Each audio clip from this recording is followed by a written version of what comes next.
Selamat datang kembali di sesi analisis mendalam kita. Pernah nggak sih Anda berharap gitu, ada orang yang tulus pengen bantu Anda? Bukan karena ya diminta, atau nggak elak aja. Kan membangun hubungan itu seringnya soal bantu-membantu ya, tapi ada seninya, biar bantuan itu datangnya dari hati. Nah, hari ini kita bakal bedah nih beberapa teknik dari buku Lyle Londes, How to Talk to Anyone. Fokusnya itu gimana caranya bikin orang lain lebih bersedia, bahkan termotivasi gitu buat nolong Anda, biar interaksi Anda lebih enak dan tulus. Betul sekali. Kita akan lihat nih gimana transparansi, terus soal waktu yang pas, sama pemahaman soal semacam neraca hubungan gitu.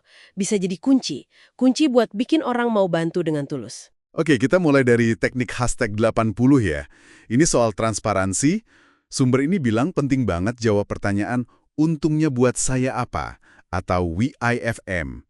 Tapi, kenapa sih kita perlu eksplisit juga nyebutin untungnya buat mereka, WIFY? Walaupun mungkin untungnya kecil gitu. Nah, ini penting banget. Karena ini langsung, menghilangkan curiga gitu loh. Jadi dengan kita ngakuin sudut pandang mereka, kita jelasin WIFI-nya, sekecil apapun itu, kita langsung bangun kepercayaan. Ini nyentuh kebutuhan psikologis dasar manusia, soal keadilan, transparansi. Contoh di buku itu kan, pas ngundang kenalan makan siang buat konsultasi bisnis. Dia jujur aja bilang, untungnya buat kamu ya paling makan siang enak ini aja. Nah, kejujuran kayak gini nih yang bikin orang nggak merasa, dimanfaatin. Situasinya jelas dari awal, jadi lebih terbuka dianya. Oh, jadi bukan basa-basi doang ya, tapi lebih ke nunjukin kita hargai waktu dan posisi mereka, biar mereka merasa dihargai bukan cuma jadi target minta tolong, jadi lebih rela gitu ya. Tepat, jadi motivasinya itu muncul dari rasa dihargai itu. Oke. Lanjut ya, teknik hashtag 81.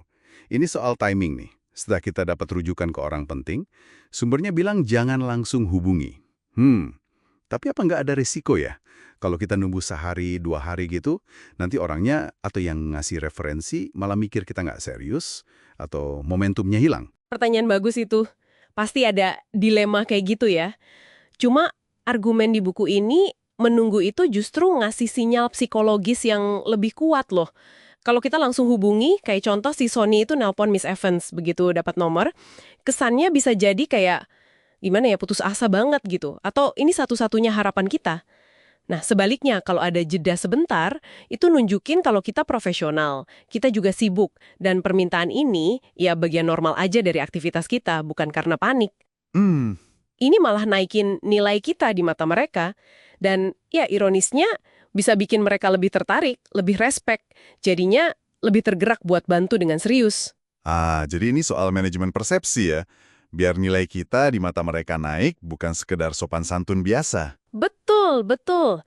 Persepsi itu penting banget dalam interaksi kayak gini. Sip. Nah, sekarang kita balik nih situasinya. Teknik hashtag 82. Kita udah bantu orang. Katakanlah kayak si Tania bantu temennya itu. Jelaskan, orang yang dibantu ini utang budi. Sumbernya bilang, tunggu dulu sebelum mengingatkan atau minta balasan. Kenapa nunggu ini lebih efektif secara psikologis? Biar mereka pengen balas budi gitu nantinya. Nah, ini soal menjaga rasa dalam hubungan. Kalau langsung nyeletuk kayak Tania, saya yakin kamu bakal bales budi kok. Itu kan momen baik hatinya jadi kayak transaksi dingin ya. Iya juga ya. Kayak nagih gitu jadinya. Betul, itu ngerusak perasaan positifnya. Tapi kalau kita kasih jeda waktu, mungkin beberapa minggu gitu, kita biarin rasa terima kasih sama utang budi itu ngendap dulu secara alami, mereka jadi dapat ilusi kalau kita nolongnya tulus banget, tanpa pamrih. Walaupun ya, dua-duanya tahulah ada semacam keseimbangan yang perlu dijaga. Hmm. Nah, menunda penagihan ini bikin hubungan lebih nyaman. Dan pas waktunya tepat, mereka cenderung pengen balas budi karena memang apresiasi tulus, bukan karena ditagih. Menarik. Menunda penagihan ini rasanya nyambung ya ke ide yang lebih gede soal menjaga keseimbangan dalam hubungan. Kayak ada catatan tak terlihat gitu yang perlu dijaga. Tepat sekali. Konsep ini nyambung ke teknik 92 yang disebut The Great Scorecard in the Sky. Papan skor agung di langit. Ya bukan papan skor beneran sih, tapi metafora aja. Metafora buat kesadaran kita, sadar atau nggak sadar, soal keseimbangan memberi-menerima dalam semua hubungan. Bisnis, teman, keluarga, semua ada. Orang-orang yang sukses jaga hubungan jangka panjang itu biasanya, yaitu tadi, jaga skor ini biar seimbang. Teknik 80, 81, 82 tadi itu pada dasarnya cara cerdas aja buat ngelola persepsi di sekitar papan skor ini. Biar interaksinya kerasa adil dan muncul niat baik, bukan sekedar kewajiban. Oh, jadi paham soal papan skor ini bantu kita lihat teknik-teknik tadi bukan sebagai trik manipulatif ya, tapi lebih ke navigasi cerdas aja dalam dinamika sosial yang wajar. Saling menghargai gitu intinya. Nah itu dia, kuncinya di situ, saling menghargai. Oke deh, jadi kalau kita rangkum nih, intisari dari sumber ini, biar orang lain bener-bener pengen bantu kita. Pertama, jujur soal manfaat bersama, WFM dan WFY buat bangun trust. Terus atur waktu pas follow up rujukan, biar kesannya profesional, bukan putus asa. Dan kasih jeda sebelum berharap balasan, biar hubungan tetap enak. Semuanya itu cara ngelola papan skor tak terlihat tadi ya. Betul. Ingat ya, tujuannya itu bukan maksa orang, tapi ngebina hubungan di mana bantuan itu ngalir karena rasa saling menghargai. Ada pemahaman soal dinamika manusia, jadi bantuannya terasa tulus buat kedua pihak. Sip.